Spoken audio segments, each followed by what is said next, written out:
And now we're going to start with our afternoon session, and you'll remember Devin, and Devin Hess is going to start talking about teaching continuity and change. Thank you.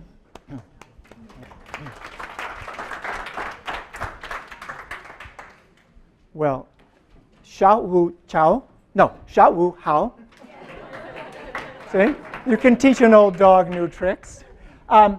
So this afternoon we are going to go a little more deeply into this idea of historical thinking and looking at this idea of teaching historical thinking explicitly.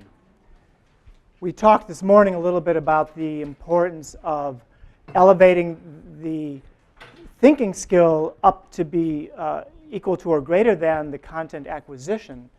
And if you think about it, really the transferable skill, the thing that we want students to walk out of our classrooms with, is the ability to really think and analyze and understand the world and make sense of the world. And that's really different than just memorizing dates and names and presidents and wars and things like that.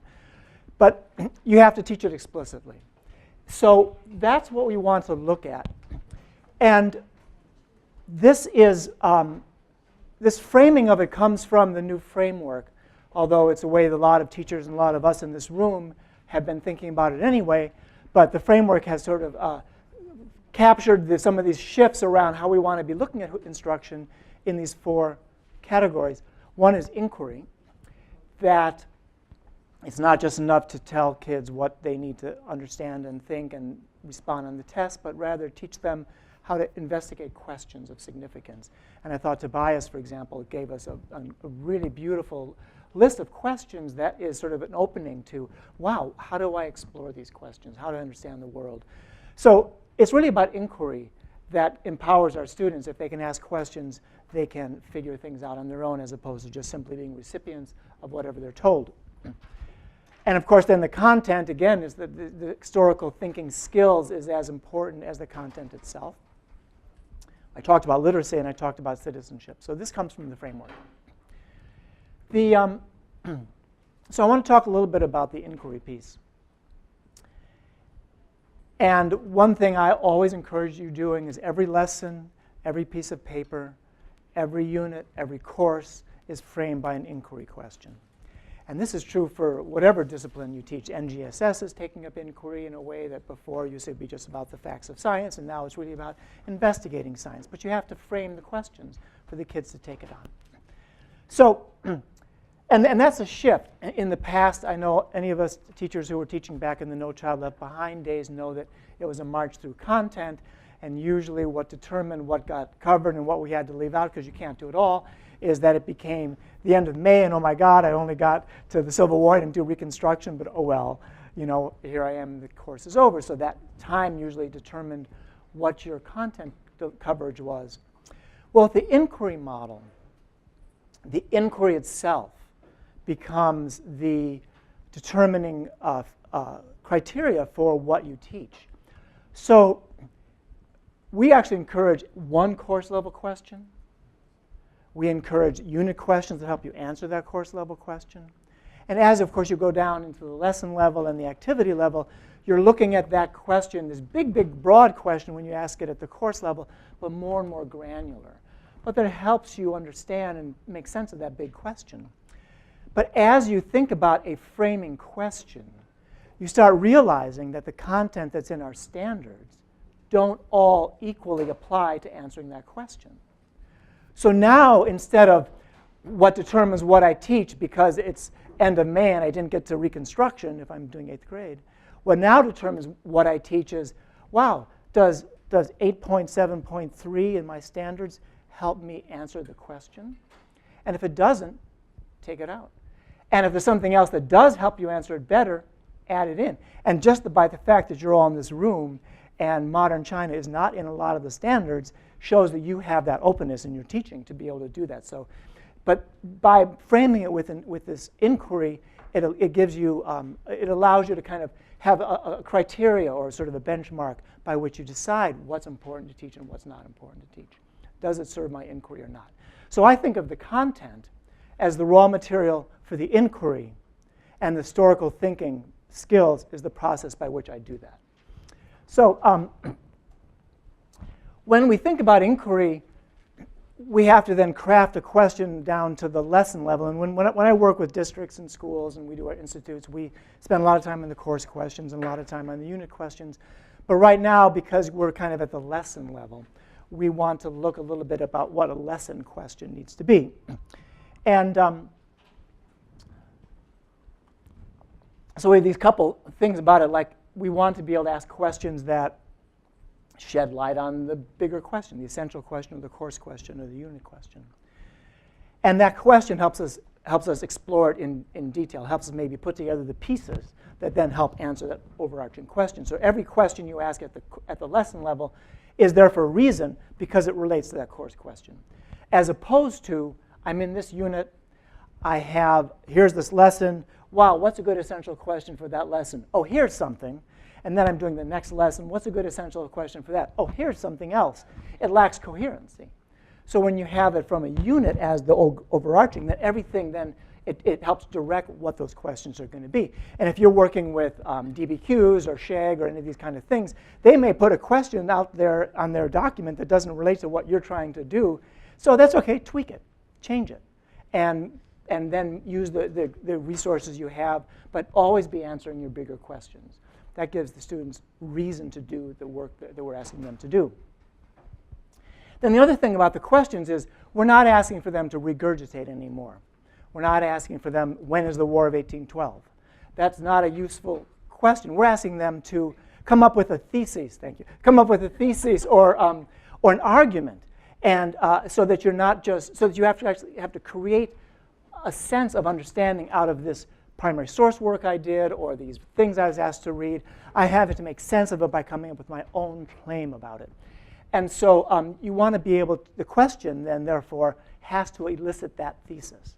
It can't just be, you can't ask for a claim if your question hasn't required that.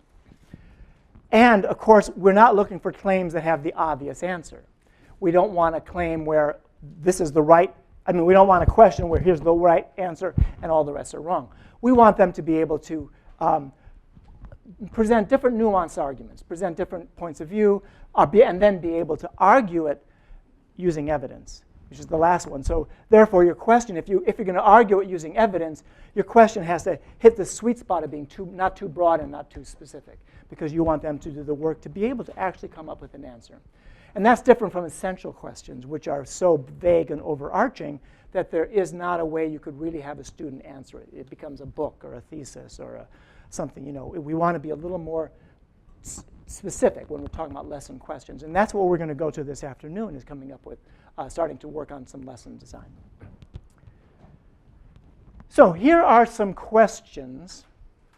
And what I want you to do is, at your table groups, which ones of these, kind of go through them quickly and pick the ones, which ones are too narrow, which ones are too broad, and which ones are kind of that sweet spot that hit those criteria about multiple arguments and evidence. So in your table group or with your elbow partner, go through these and ask, which ones of these are the ones that allow you to elicit an argument that requires the use of evidence that has more than one possible answer as opposed to being too specific and or too general. Okay? So take a minute to do that with your groups.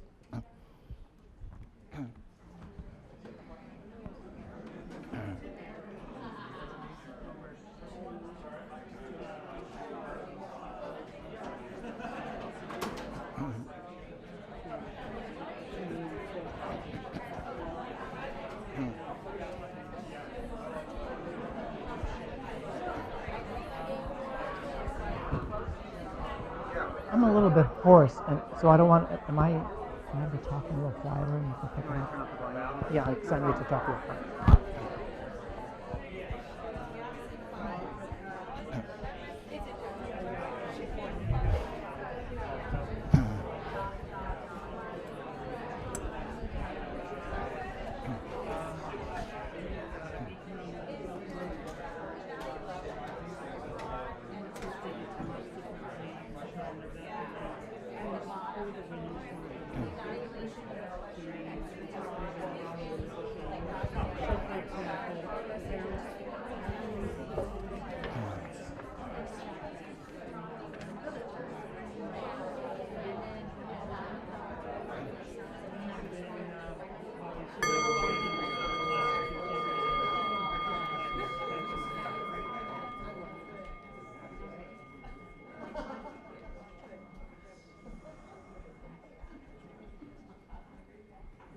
The magic of the singing bowl. Okay, so what do people think? Does someone want to name some of the ones here that you felt are too narrow, that don't really work for a good question? Yes, sir. Number one. Right? That's just, you look it up in Google or whatever. Number three. So number one is just like an A. One answer is the right answer. You look it up in Google, it's there. Number three, you're asking for a list. Right? That's not really an argument, it's a list. Okay, another one that's maybe too narrow? What do you think of number four?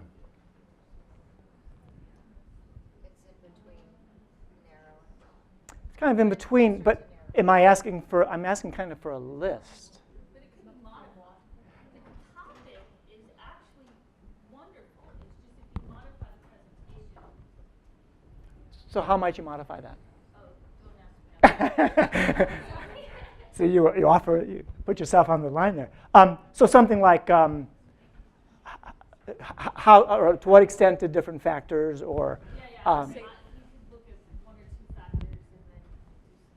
yeah. You could argue and turn it into a thesis, which factor is the most important. So you could ask for a comparative one, which is the most important, or you could even say what brought about the migration to the cities, or why is there such great migration to such large migration to the cities, and then they have to start talking about it. But what you don't want is a list. You don't want something where they can just turn to page 57 and reread the 3 paragraphs and pull out the answer, right? Which is what those questions at the end of the chapter usually do. It's like, oh, I know where to find that one. So what about ones that you feel are more kind of on the mark here? Yes, sir. Number 5 and 6 would overwhelm my freshmen. There are too many areas. So to what extent has economic development impacted different groups differently? Huge question, right? I mean, first of all, just talking about economic development, we heard already that that's an incredibly complex field. And now I'm trying to do it with multiple groups at once. So I could ask a question, to what extent did it impact workers in this industry, or something where I could have a little more contained. The question certainly would elicit a thesis and a claim, and you could use evidence, but it's just asking too much, especially for a lesson, right? So you'd want to narrow that down a little bit. Our colleague is correct when he identified freshmen, but when you're dealing with seniors, Okay. it's a different animal. Right, so they may have taken an economics class, and now you want to bring in some of the factors from China's economics and have a discussion about that. As an English teacher, I kind of take exception to be like differently. Okay. Good, I like that. So I can ask you to reword it for me too then. Okay. And then how about how has life changed in the last 2 decades? Again, it's pretty broad, but it's kind of more the overarching question, like what we're doing for this conference. So what I'm going to task you to do right now is, based on the conversation, based on the presentations you just heard, what I would like you to do is, well, first of all, these are some of the questions that are going to be posed. Is that still true, Ruby? Are these still being posed? The questions that we had circulated last week? Okay, maybe. So here's some questions that kind of came up around some of the themes of this conference and some of the presentations in the conference. How does Chinese conception of religion differ from Western views? We could talk about that. How does the developing legal system in China represent a changing Chinese values? Again, it's pretty broad, but you'd have to know who your audience is, whether you're talking about seniors or whether you're talking about younger students. How does a growing experience economy affect the economic and cultural growth and opportunities in rural communities? So there I'm being more specific about how has it affected different groups. Now I'm talking about a specific rural community here. And then the last one is about the Hukou policy impacting modern China. And we could talk about that, and we could do that. So these are some questions that have been put out for the conference as a whole to be thinking about. But now what I would like you to do is, based on the presentations we just heard, just for a minute, and I know coming up with lesson questions is a difficult thing, and it takes time, but just brainstorm some, just with your partners. Just toss them out. And brainstorming means nothing's wrong, just trying to toss out ideas at your table. We heard 3 or 4 presentations this morning. throw out some questions that might be ones you could kind of incorporate into a class or a unit or something. Okay.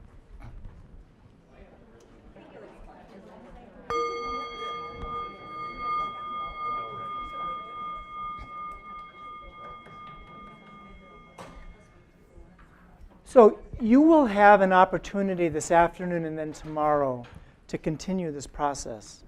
So I'm just kind of giving a little tease to get you started with it. So nothing, I don't expect anybody to have come up with the perfect question, but does someone come up with something that's sort of a starting point for you?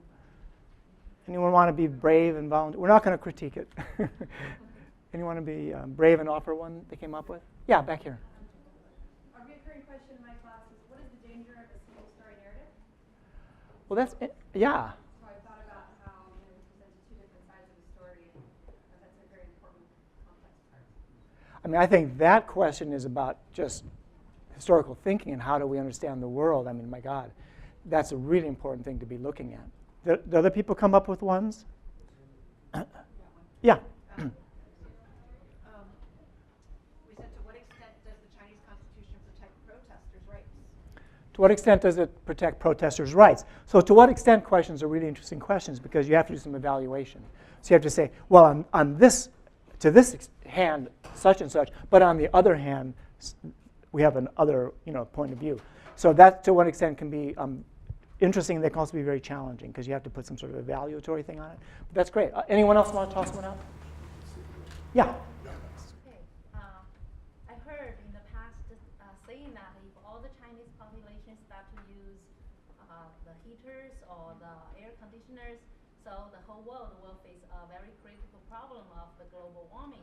Wow. So now, by thinking about all the problem you mentioned just now on the slideshow, I was thinking, what if China decided to adopt the Western world population control system rather than using their hukou system? Could you imagine for all the 1.4 billion people, how are you going to handle that if you are the Prime Minister? So you come up with a question about what might be the long-term impact of certain policy changes. Yeah, and that would be pretty challenging for a student to figure out, but those are really important questions to be asking. Yeah. Just one more. Anyone have? Did you? Yes, sir. This would be for seniors, I think. To what extent is the Xi Jinping idea of China dream be realized by an economy that needs economic structural change for the nation to move to a rich nation status? Okay. And that would be a pretty serious research essay kind of question? Yes. Yeah. So we have this sort of idea about the questions, and what we're going to be looking at as we go through it is, once we pick a question, and again, you might modify the question, the next task is to think about, well, what kind of historical thinking do they need to do it? Because asking questions is one thing, but making sure that students, that we've scaffolded the skills by which they can answer that question becomes our job. And because what we find, I'm sure all of you have seen this over and over and over again, when you ask kids to analyze something, a lot of times they can make claims. Very often they can attach some evidence to that claim. But the problem becomes they can't give an analysis. They can't give the relevance of even what they've just said. And that's because a lot of times they don't have the language. They don't have the mode of thinking. And one of the reasons that we're trying to focus on historical thinking is that we're trying to present a language, a schema, a way of approaching it so that they can do it. And so we're talking about historical thinking. And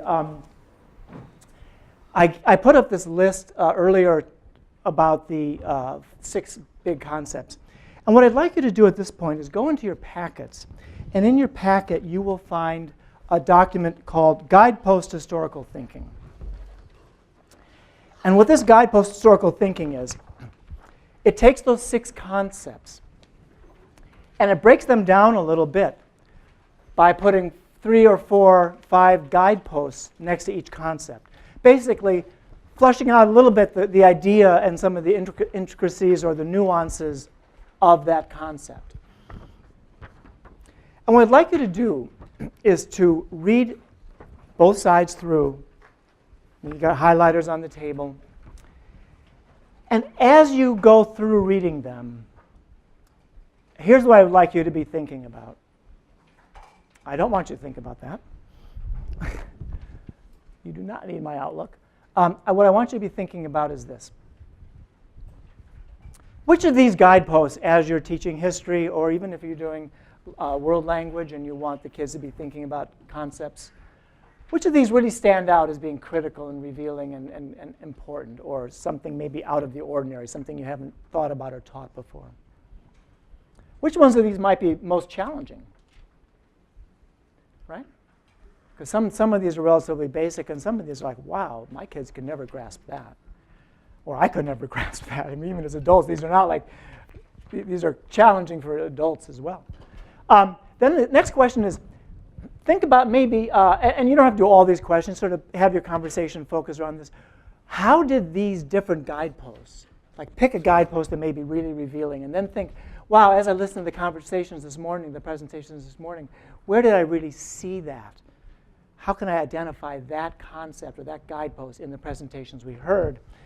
And for language teachers, how might this frame language? How might you be able to use some of these concepts as a way to frame introduction to language, to a certain category of conversation language or vocabulary, a way to discuss concepts in your class? So read these through carefully. Think about these and have a conversation in your table groups, please.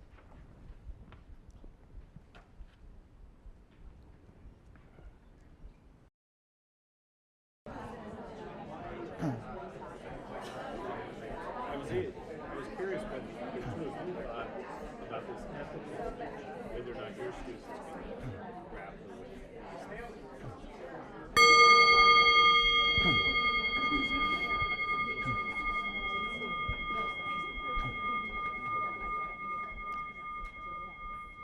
So this is just getting a taste of these. I usually spend years working with districts on these things. In fact, we do that in the history project. We've spent the last 5 years where we've taken one or two of these concepts and spent a whole year investigating what does that mean, and what does it mean to teach it, and what are the nuances of it, and what are the pitfalls. It is not an easy thing.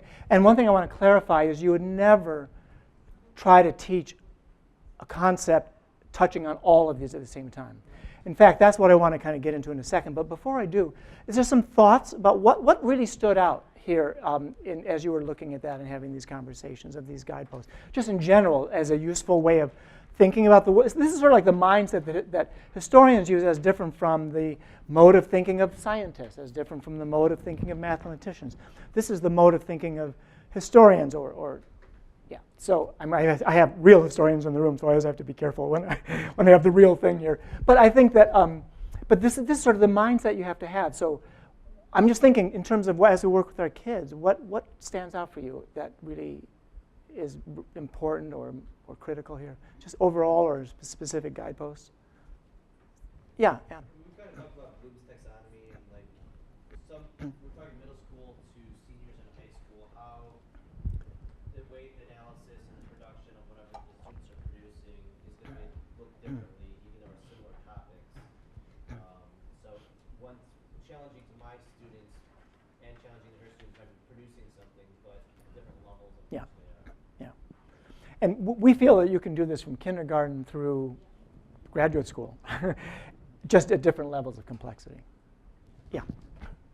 The point over here, yeah. Branching off of the Bloom's taxonomy comment, it's rough, but a possibility is that historical significance and evidence can be somewhat correlated to knowledge and comprehension. Lower level Bloom's, and I mean that's foundational. You need that, but this is a much more beautifully expanse of that label with continuity and change and cause and consequence, really going towards unpacking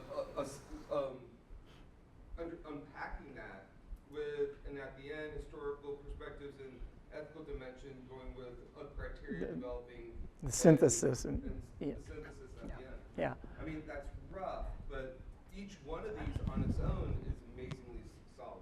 Yeah. And you can even take something like significance and have significance for whom, and have the debate about that. I mean, it's not simply just knowledge gathering. It's really, it can be quite nuanced itself as well. A comment from this side of the room? Okay, I do want to move on if that's okay. because what I'd like to do is talk a little bit about how do we approach this with our students. It's one thing to say, well, here's this big, really interesting way of framing history instruction, but then the question comes, how do I make my lesson plan? How do I incorporate that into my lesson plan? What does that piece mean, and how do I approach it? And we hold that, first of all, you need to scaffold this the same way you would scaffold everything, and break it down into the pieces. So for example, isolating the steps, you're not going to try to teach all the guideposts and all the, just like you wouldn't if you were a mathematician, mathematics teacher, you wouldn't teach addition, subtraction, division, multiplication, and exponents. And, you wouldn't teach all that in the same lesson, right? So same thing, you're not going to try to ask the kids to think on all these different levels at the same time. So what you really need to do, in fact, we actually write, I'm going to model a lesson where we're picking 1 or 2 guideposts from just one concept, and that's the lesson, because I want them to get that concept as much as I want them to get the content. And if they're exploring the concept, they will get the content. And then there are specific, and this kind of gets into Bloom's things, there's specific ways you have to kind of build it up. You can't just start at this point either.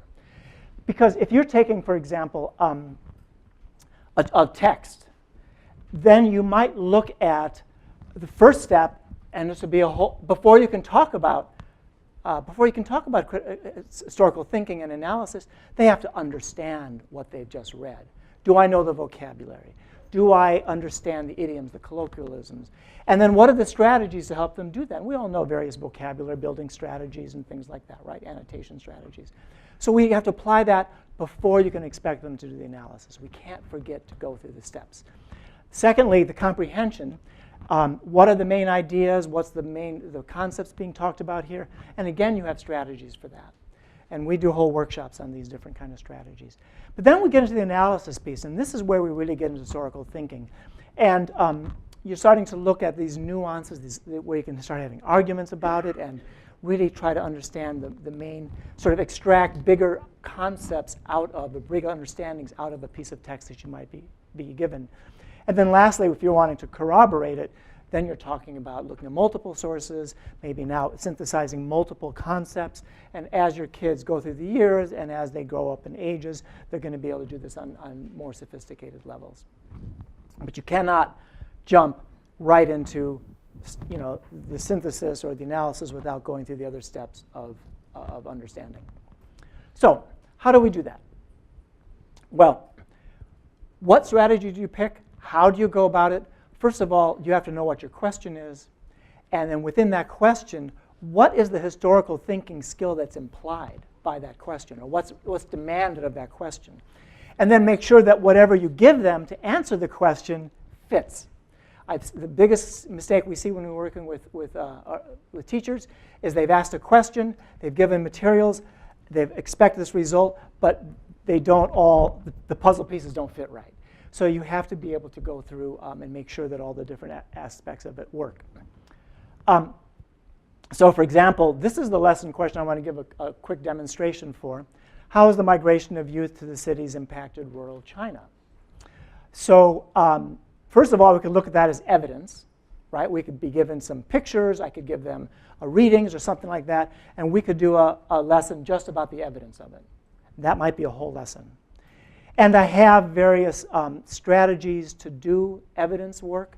I think in the interest of time, I'm not going to do it, but you would start by asking questions of those sources. You would be looking at ways of really trying to break it down. You would source it. You would try to understand, like especially with images, you might look at image, what does it all mean? You would give some analysis to it. And this is just about the evidence. If I can't understand evidence, I can't work with it. So this is really about breaking down the evidence. I'm going to move on here. So then if we have this question again, after we've looked at sort of the evidence piece of it, what other concept, what is the concept, historical thinking concept that's embedded in this question? And again, I think for the sake of time, I'm going to sort of give some of my thoughts about it, is first of all, we have continuity and change. Right? How has the migration of youth impacted the world? Well, before, their life was like this. Afterward, the life was like this. That's guideposts 1 and 3. Right? And that's what I want to give a quick lesson on how to go about doing this. And so there are multiple steps. And like I said, the first step, and I would do this as a reading, where I give them a text, and I have a sample I want you to work with. And the first step will be to just, I'm going to run it through and have you actually do a little bit of it. First step would be to read, deconstruct the focus question. Do they really understand the question? What's being asked? Is this about continuity and change? Is it about cause and consequence? Am I looking at perspective? What am I expecting the kids to get out of this? Then you read it through, and you clarify whatever text you have. You look at your vocabulary words that might be problematic. You figure out whatever method you have of helping them through that. Next read, you are going to be looking for signal words. When I say signal words for continuity and change, that means words that know that you're in that zone, like before as it would be a signal word. Just throw out real quick, what are some other signal words for change or continuity, having to do with time and change over time? Just throw them out. Before, different, after, yeah, transform. So we have a number of them here. Before, after, a while, during, since. So you got your conjunctions, got your nouns. The change was great when they moved to the city. The growth was huge. There was a transformation. You have these different words, right? Nouns. And then you have verbs, following the rise of such and such, or replacing the previous thoughts. There was this new idea that came about. So you have different categories of words. So this again gets the language teachers in the room.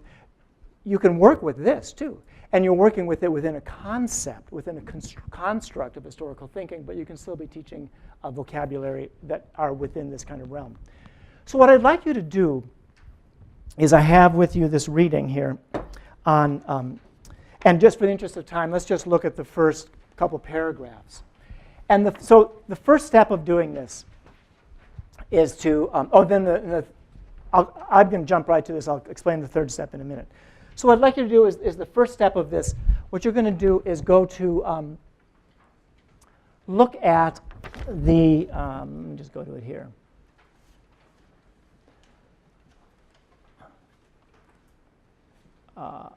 Okay, so the first read you're going to do, and I'm assuming you could all do it on your own, is just to know what the vocabulary means. We won't do that now. We're going to jump to the reading, and you actually have your students read it through 3 times. You don't just read it once. You actually read it 3 times. So the first time they're identifying the words they don't know, vocabulary lookups and things like that. The second time I want you to go through and in the first couple of paragraphs, and you can do this with a partner, identify those signal words that just the word, that have to do with continuity or change. Like, for example, once they're tried to stay. Well, that's about not moving. That's about continuity and change.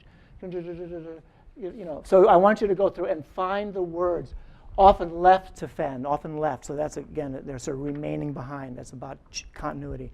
So go through this and try to find the first couple of paragraphs, as many of these signal words as you can that represent continuity and change. Can I get some?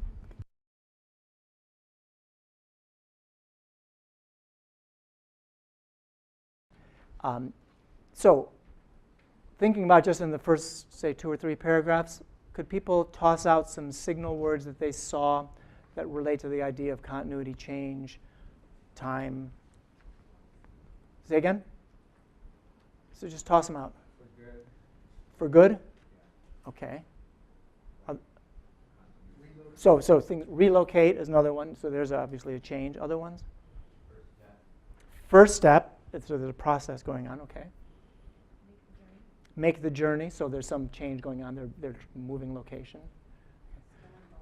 Still. Okay. So you see the idea here, because we're trying to train them to look for the places where they're seeing evidence or seeing a hint that there's something about this. Second read through, or I guess this is the third read through, is now I would like you to circle the phrases that might be on either side of those words, or they might not be, because sometimes the continuity and change words are implied and not actually explicitly given. But try to circle places where you see something that describes a change, and put a box around places where you see something representing something that has stayed, that has continuity, is representing continuity. And just take a minute or two to do that, because I really need to wrap up.